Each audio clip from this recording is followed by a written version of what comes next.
yang kita berikan dengan prakteknya anak-anak di rumah itu kurang relevan, maksudnya kurang sesuai. Kadang kita mengajarkan anak-anak untuk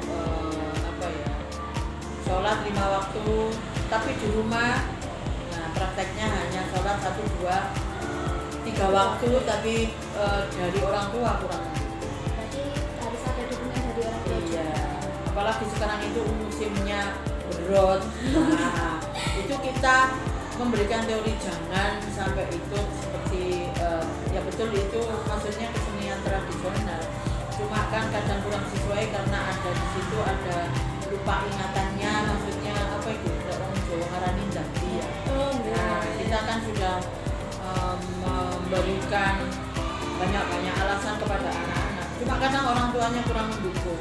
Jadi enggak. Nah, itu yang ingin kurang klop sama orang tuanya.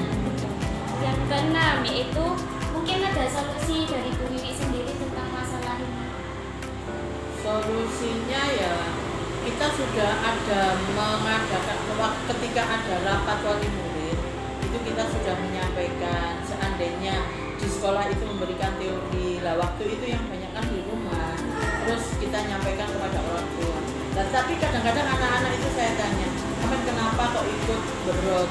Lah ibu sama ayah juga ikut. Nah, kan kita juga bingung kalau orang tuanya sendiri tidak menyadari akan itu kan juga kesulitan juga. Tapi kita sudah sedikit demi sedikit kita coba untuk pendekatan kepada orang tua supaya antara teori dengan praktek bisa. Mungkin kenapa PPN bukunya gitu?